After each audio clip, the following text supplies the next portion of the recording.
พี่น้องความดีใจเพิ่นจะไปเวียดนี่พี่น้องเบิ่งใส่เกิบนี่กันเราก็ใส่ทึกแล้วนะว้าก็เลยเพิ่นกะอันนาว่าเบิ่งเคยกะสิไปซื้อเกิบก่อนเพิ่นว่านะเพิ่นเบิ่งตีนอ้าวว่าเป็นแนวนั้นเบิ่งก็ฮู้กันแล้วแหละเนาะเพิ่นเราไปหาเกือบอ่ะ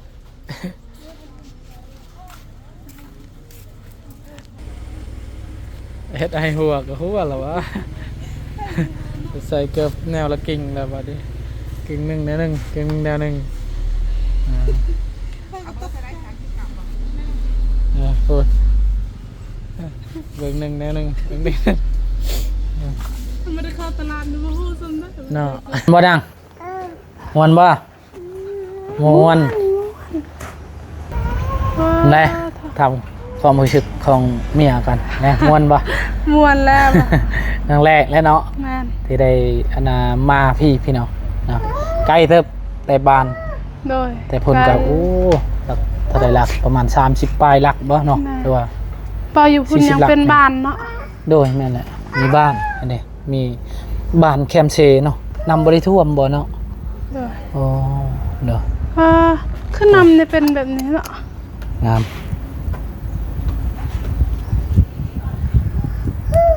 พุ่นยังมีบ้านได้แถวพุ่นแต่มีบ้านชุดพุ่นแหละมีบ้านหมดท่านน่ะพวกโดย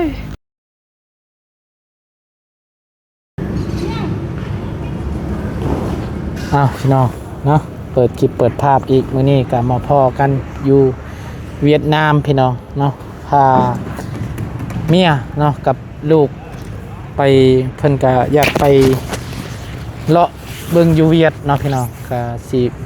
พาเพิ่นไปเลาะเวียดมื้อนี้พี่น้องนะมากัน3คนพ่อลูกเนาะทางน้องนุกดาและก็ทางน้องดาวเนาะก่อนอื่นก็ทักทายสบายดีเด้อสบายดีและสวัสดีพ่อแม่พี่น้อง FC เมื่อสุขสู่คนเนาะบ่ว่าสิอยู่ในและก็ต่างประเทศเด้อก็ยินดีต้อนรับเข้าสู่ช่องบ่าวบุญคงทำมาหากินคือเก่าพี่น้องเนาะไปพี่น้องก็สิพาเมียพาลูกเลาะก่อนไปคุณบรรยากาศวันนี้ก็พลหากาศเสาตกเมื่อวานนี้พี่น้องนะเมื่อวานนี้ก็พาทางเนาะบ่าวแก้วเพิ่นไปซื้อรถเพิ่นซื้อรถใหม่เนาะวันนี้ก็พาเมียพาลูกไปเลาะตลาดไม่อยากคือใจเกิบนี่เฝ้าอย่าไฟพี่น้องโอ้ตานี่ก็ไม่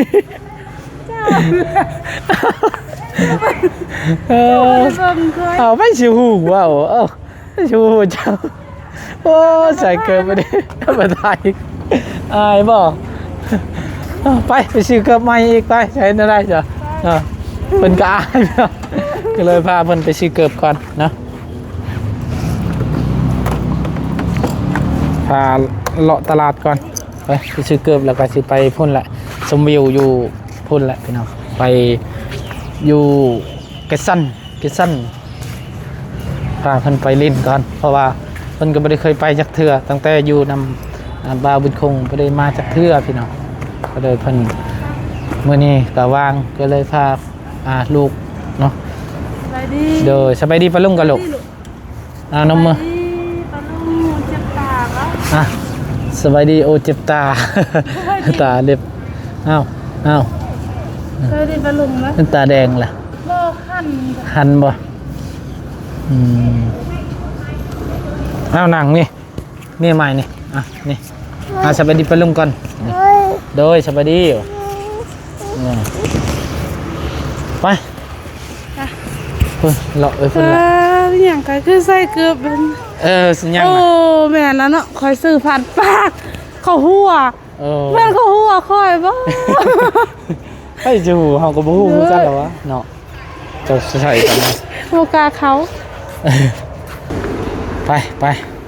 ใส่หมวกใครนั่งไปนั่งใส่หมวกโอ้ไปได้หรอ ไปหนังไปโอ้ไปเลาะตลาดเวียดก่อนพี่น้อง มาพี่ หาทองครอบครัวนี่กับแม่นสันเทิงมี2 ชั้น3 ชั้นนี่แหละเนาะหาคนไปเบิ่งเลาะเบิ่งเครื่องก่อนเนาะ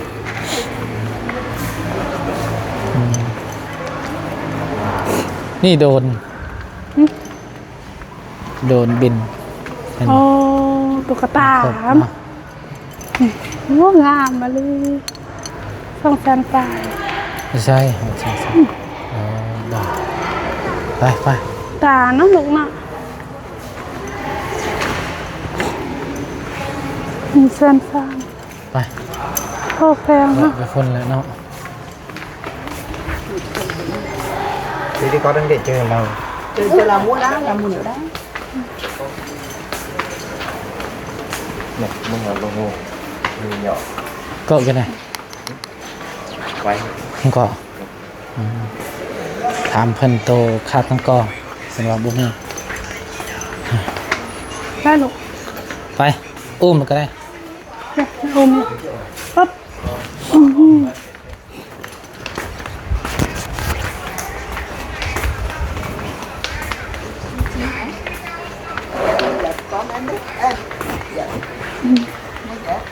หมูเย็บก็ร้อยเย็บ không có tiền เดี๋ยวไปเบิ่งกระเป๋าตัวนี้ให้ hoa tơ gai là นี่กระเป๋าตัวนี้ đây งาม đây เยอะมากตัวนี้นะ Bà bá má đến. Đẹp lắm. นี่คือกระเป๋าคอยนะเนาะขาดไว้ cái mà từ uni lấy แม่นเนาะ như xe phun นี่ đây บ่อยากหากระเป๋าเป็นงาม thôi có tí น้อยเพิ่นเนาะเหาะล Em mua nhỏ không? Nhỏ đấy đi. Nhỏ ำมัวโต à, mới có đó. มาเลยนี่มันเกาะเลยนี่ Nó mới có đấy. cái gì sao Đấy này, đây thì đây. Đẹp này. จะได้ให้งามอยู่บ้านนี้ไม่เตียน 250. โอ้หายจำรวยด้ว Ôi, ย cái này Đặt tốt đấy. nè. Không mua tốt đấy. Cái này hắn rất. Em nhập là em dắt lắm. lạ là ồ หายจำรวย200,000 lạ là tiền Việt À, cái bên hai người này cân lao thì 220. เบิร์นไหม Cái bên kia 230, bữa 220 thôi. 20 ngàn thôi Bữa 220 thôi. Bữa của chú. Đẹp, đẹp thì cả hết. จำตื่นเรื่องฮะ 250. Bữa 230. จำรวยเลยให้จะมา Vì cái này em có du tốt nhé. Không cần. ก้อยเถอะก้อยมันห้อย Cái gì 220. มาห้อยก้อยเถอะไปหาก่อนเนาะเบิ่งก่อน Cái gì 200 ก้อยเถอะมาห้อยดีไล่โอเคเพิ่นให้ซื้อตัวนี้แต่ว่าเบิ่งก่อนกระเป๋าเพราะว่ากระเป๋ามันลายอยู่เวียนมันสิหากระเป๋าตัวงามๆพี่น้องเพราะว่ากระเป๋าบางทงตัวนี้ก็โอ้ย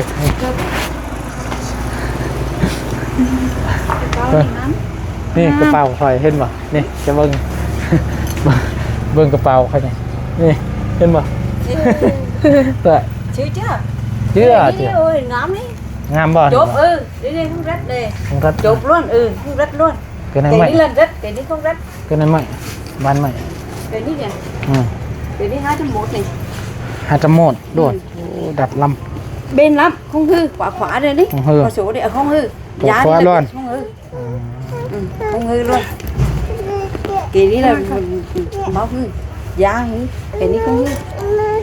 ำเต็นดง Tên đâu? เต็นกีบไหม Tên động, tên kịp à. Tên kịp thì hai lắm. Đóng chén. cho nó cần tự เต็นดงเบิ้ลไหม Tên đâu à? อืม Tiền đông rồi tôi để tiền đông 200 được. Đông xét là kiểu sẽ còn xích. Đấy. Nó sẽ sai ra chúng ta được. Đẹp. Cái đi quả số đây này. งามบ่พี่น้องนี่ Quả vô đây này. อืม ก็ขวาให้นะ có phải đi โอ้ mới đợi phải chứ không không là đợi không không là ของ không không là đợi rồi mở đi lấy rồi đợi ข้อหมอน khóa đi đến đi khóa đi นี่เอาไป hai cái đi อ่า xong xong hắn đi đây đi cần trong đẹp chứ đi đây บ่ความ mua đi đợi về khóa chứ บ่เท่าขวา mời đá đi về đi ให้เราใส่อันนั้น để xài lọc con. xài cho chị dai dai đi โดย dai đi làm ăn đây มีกระแจข้างแน่นะ ตัวนี้งามกว่าเนาะ đi ngắm แดบฮะ đẹp อ๋อลึก rất ổn định อ๋อลึก ภาษาเตียนเวียดเตียนลาวเวียดเตียนลาวเวียด là việc về đi đây đây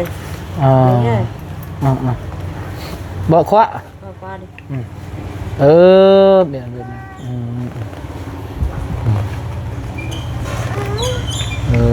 ขวาเลยนะ Gọi là đưa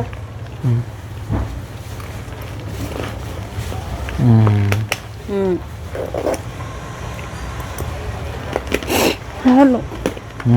ก็ขวา rồi จับ đấy แจน โอ้ย Ê. Khi mới ra thì bắt đầu ra đi. Ra rồi. เปื้อนไว้บ่ล่ะปลาตัวนี้ Đẹp. เจ้า Đây. Bên đi còn ngắn đi. Đi ngắn đi. Nè. ของรัฐนะ Không rất. Đây, bên đi đi. Đi đây có khóa đây đi. อืม Đây, không đất. Đây, Không đất đẹp quá. Đi bên đi. อืม Dòm biết đi. Đẹp. Cái đi không ra bao nhiêu rất hết. Không rất. ตำเท้า Hai khóa. ตำเท้า 201. Xuống phèn ship. ตำเท้าtiền kịp tiền Việt được à được không Xuống phèn ship 201. 200. 200โอ้หลุดแต่ได้200,000เนาะเอ้า200,000กับ200,000นะจะได้ Rất แล้ว cái kệ đi. เพราะว่ากระเป๋านี่มันขี้ลายแล้วพี่น้อง200,000 Sư mua cái cho cô đi cút muỗng. ได้แล้วก็rồiหมดเลยนี่ได้ซองกระเป๋าแล้วบัดนี้ไป Vứt cái nữa thái cái nữa vứt. เวทล้วน Vứt luôn. เวทปัญญาเวท Vứt vua nó không ra giảm nó vứt không. เวทล้วน Đem về chứ chưa chất. อ่า Bỏ đá bỏ vô thì cái vứt bỏ đó giảm. เบิ่งได้กระเป๋าใหม่แล้วมาเวียดวันนี้พี่น้องนี่ใส่เครื่องก่อนเวทล้วนนะ Vứt bỏ luôn. bỏ thì giảm. เวทฮอตใบขับขี่บ่ได้แล้ว มันจะสิปะกระเป๋าก ระเป๋าอยู่บ้านพุ่นละใส่เพื่อไปชวนไปให้อีกมีแนวเฮาอยากใส่นะ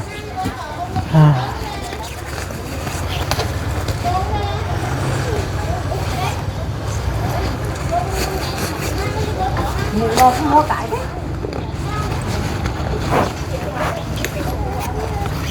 เฮ้ย หมดแล้ว ได้ตัวใด หืม ได้ตัวใดลูก โอ้ยจะได้รถเพิ่นเนาะ โอ้ โอ้ยจะได้รถ เล่นมาได้ ก็ได้ นางลิ้นมาได้เด้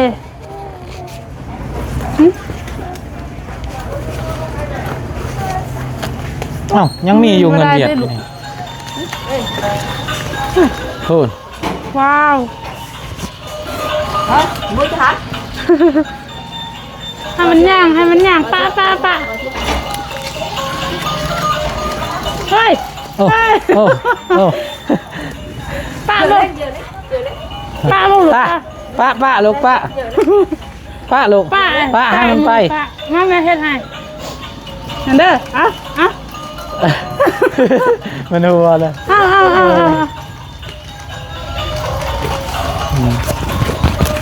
อาBài chút in đấy. ใบชุกล้วนโอ้ย Bữa chứ nguyên được đấy phải ตู้70พี่น้อง เฮ้ย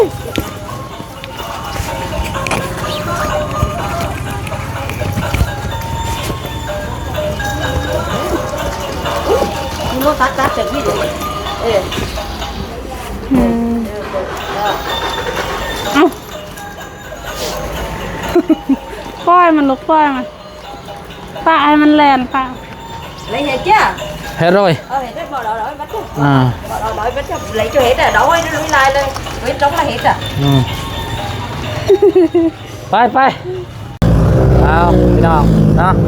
ตัดภาพมาอีกบ้านนี้ก็อยู่กำลังสิไปพูดแหละเนาะขึ้นพูดแหละไปบนที่ชมวิวพี่น้องเนาะตอนนี้ก็ฮอดบอนที่จุดหมายปลายทางแล้วพี่น้องนะหลังจากที่ซื้อเกิบให้น้องดาวเนาะแล้วก็ซื้อธงพี่น้องไปพี่น้อง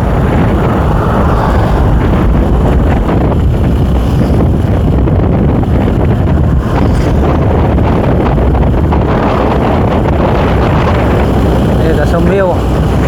กาแฟคือกันแหละนี่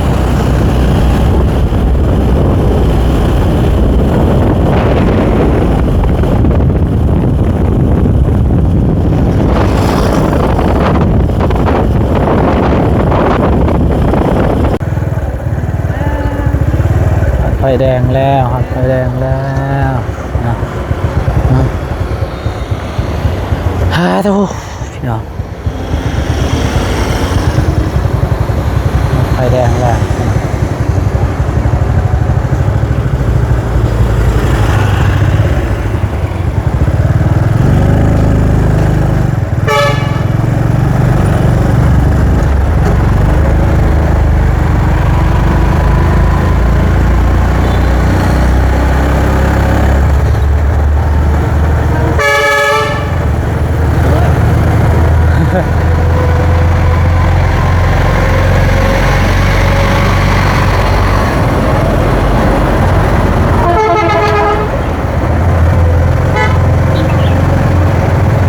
แม่น่ะ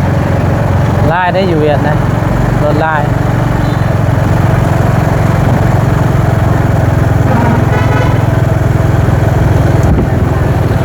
ทางบุษำอยู่เมืองเฮาเนาะมันกว้างเมืองนี่มันแคบทางแคบเนาะ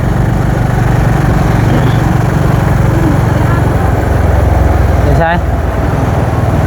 แม่นพูนตลาด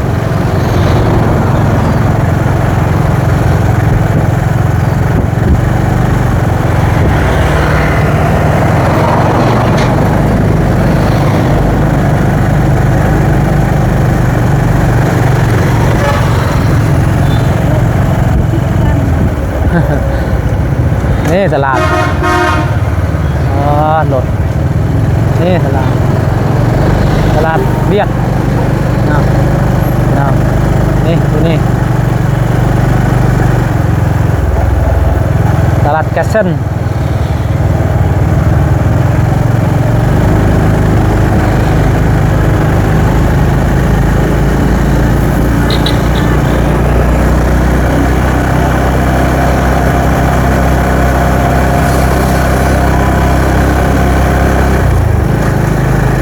นี่ห้องหมอกระเส้นโดยนั่นแหละเพราะว่าข้าเจ้าชงคนเจ็บกันว่าแบบว่าข้าเจ้าเฮ็ดบ่ได้ก็ชงอยู่ห้องหมอโตแม่นเฮาพาอีแม่ไปตอนนั้นนั่นแหละ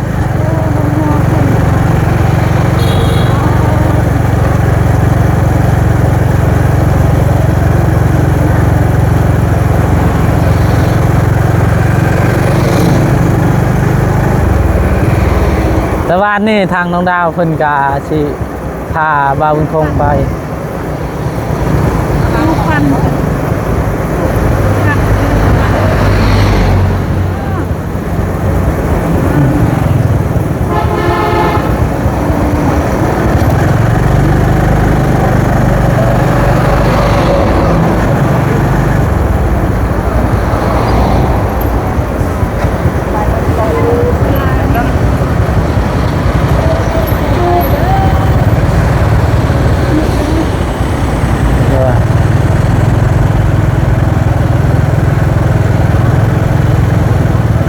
ไปพี่น้องไปสิฮอดแล้วนี่ฮอดแล้วไปสิฮอดแล้วพี่น้องเนาะ คอยเบิ่งเลยเบิ่งยังมึงกับลม มาเวียดแล้วเพิ่นบ่ได้เบิ่งหยังพี่น้องเบิ่งแต่พัดลม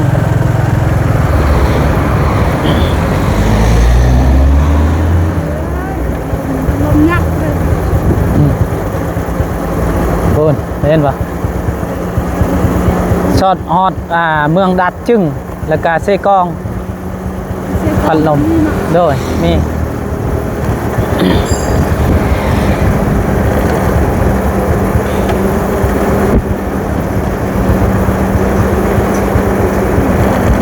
ยาวๆเลย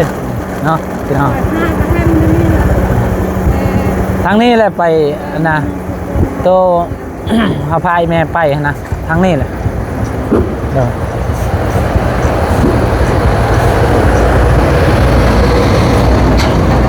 ครั้งแรกเลยเนาะพาเจ้าไปเบิ่งชมวิวพี่น้องบนที่เพิ่นลิ้นกินดากะนอนแล้ว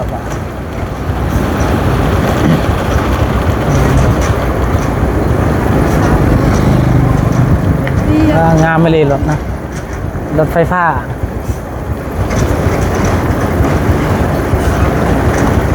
ตื้อไปพี่น้องนะ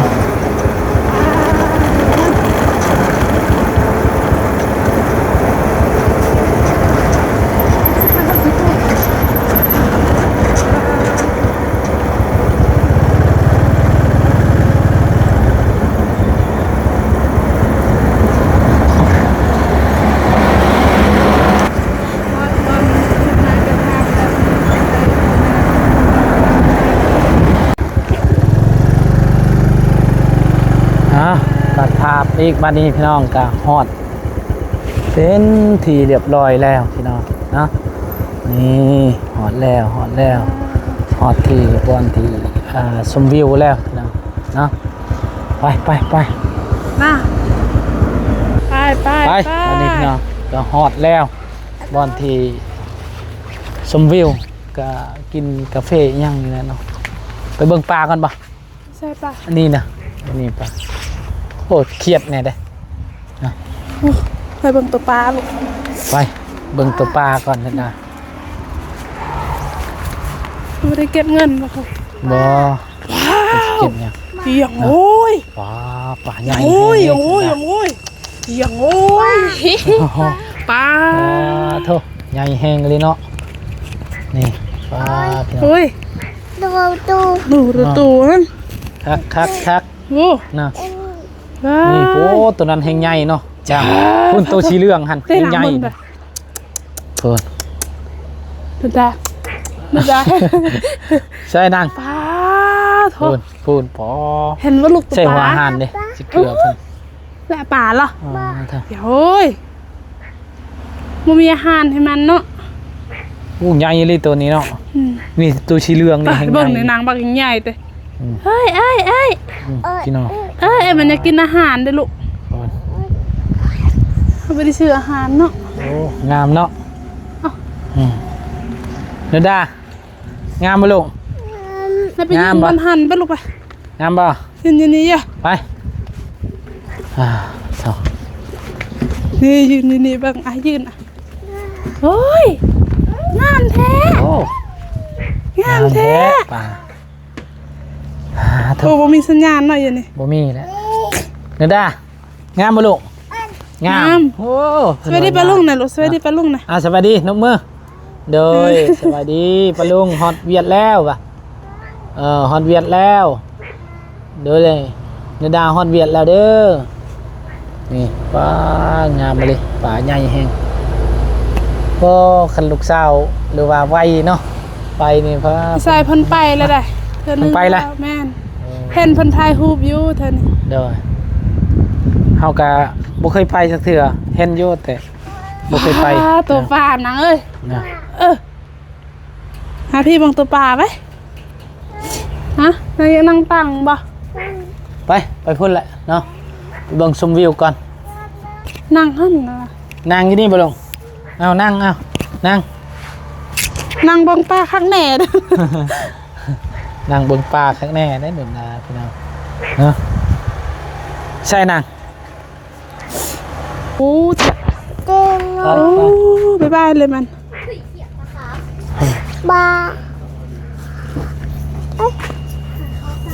คนคือเจ้าก็ไปเที่ยวเนาะคน ลาว แมนไปพูดละ ไปทางนี้ ลาวเฮาก็ไล่คนเพิ่นมาลินอยู่นี่เนาะชมวิว คุณเอาไป กินกาแฟอย่างนี้แหละเนาะ ถ่ายรูปอยู่นี่ไป บนที่ท่องเที่ยวก็ว่าได้นะพี่น้อง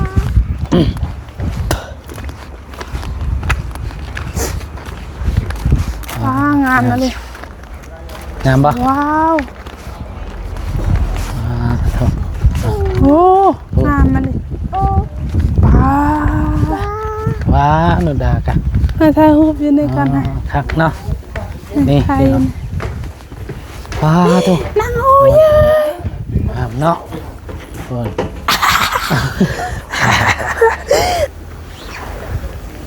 โถครั้งแรกเนาะบ่าวคงมาวันที่ชมวิวสูงเนาะวันนี้ก็ป้าผักนั่นก็มีแต่ภูเขาพี่น้องโอ้ยนี่ก็บ้านเขาเจ้าโอ้ติดถนนหนทางเลยทางก็ติดกับสายน้ำลำเซพี่น้องนะโถ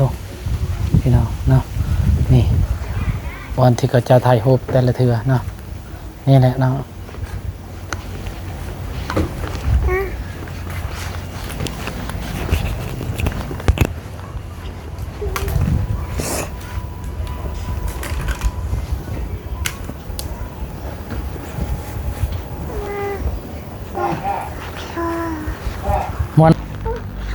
ม่วนบ่นัง ไปหา ม่วนบ่ลง หาซื้อน้ำหวาน ไป กินไป ไปพุ่นแหละ ไปยืนเอาไปแม่เอาไว้นี่อยู่รถกันเนอะเอาไปนั่งก่อนเถอะไปเอาไว้นี่อยู่รถไป ไปไปเบิ่งอยู่เทิงพุ่นแหละเนาะไปเบิ่งอยู่บอนที่ชุ่งสุดแล้วก็ยังมีบอนหนึงมี2บอนพี่น้องไปเพิ่นนี่บอนที่เขาเจ้ากินกาแฟหรือว่ากินเบียร์เนาะนี่มันสมวิวครับ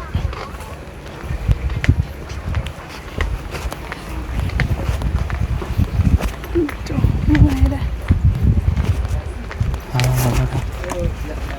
งาม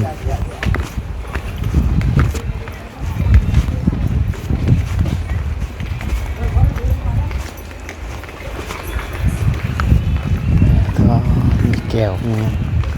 กักกันให้นี่สูงสุดแล้ววันนี้เนาะ เถอะงามงามเนาะ ว้าหนูดาบ๊ายบายเลยลูกบ๊ายบาย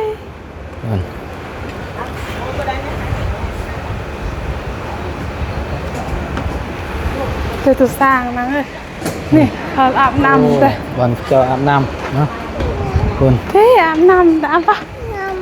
อาบปะอาบปะหนาปะฮะ โอ้เลิกเติมเนาะ งาม เจอตัวสร้างไปปะ ผักนั่นตัวหนึ่งสางเนี่ย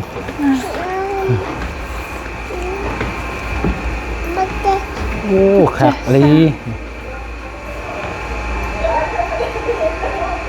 ครั้งแรกในชีวิตแหละเอาละไม่ได้เคยมาจากเถื่อพาเมียมาเลยเพราะว่า หูเนื้อหูไต เราคงก็เคยฮู้อยู่แต่ว่าไม่ได้เคยไปพันๆอยู่ อาบน้ำ เค บ่ ยมาลิ้น โอ้นายอยากอาบน้ อาบน้ำมาลูกอาบน้ำบ่เดี๋ยวไปพุ่นก่อนเนาะเราไปเบิ่งอยู่พุ่นก่อน ำมีบวันกินข้าวค่ะ อันแม่นวันนี้เขาเจ้ากินกาแฟกินอย่างนี้เนาะ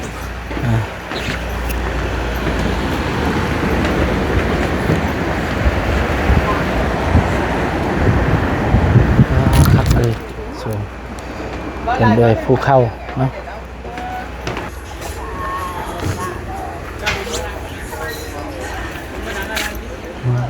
งาม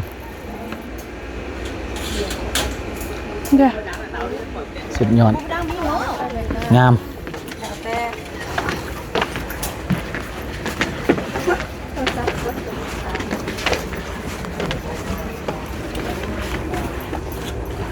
นุดาย่านนั่นแหละ ย่านบ่ลุมาสิมาสิได้รูปมา ไปเนาะก็สิลงไปพ่นอีกไปเบิ่งอยู่บอนพ่นอีกมี2บอนเนาะติดกันนี่ก็เบิ่งพิธีเรียบร้อยก็อย่าสิไปพ่นแล้วก็กินน้ำกินได้อยู่พ่นเนาะ โดยใครอยากมาก็มาได้เด้อเฮาสิพาไป เนาะม่วนบ่ ม่วน ม่วนบ่ได้กินหยังก็ม่วนเนาะ โดยวิวมันงามเฮาเบิ่งแล้วมัน วิวงาม อันนั้นถึกใจเด้ จากเพิ่นเทียนนั้นบ่ฮู้ภาษา โอ้ เพิ่น แล้วภาษาเวียด ภาษาเวียดคือสิแม่นแบบว่าห้ามทิมขี้เหงื่อบ่อันนี้เนาะหรือว่าอันใดนี่บ่แม่นเนาะกินกาแฟอีหยังนี่นะ ต เนาะ อนยินดีต้อนรับกินกาแฟ คือสิ ส้ม แม่นเนาะ วิว บ่ฮู้ บ่ฮู้ภาษาบ่ฮู้หนังสือ มันได้ เนาะ อยากเบิ่งตัวปลาอีกได้ โอ้ย เบิ่งตัวปลายบ่ลูก เออ เป็น โดย ตัวปลาอีกพี่น้อง เบิ่งอีบ่ลูก โอ้ย โดยจะหน่อยก่อนเนาะ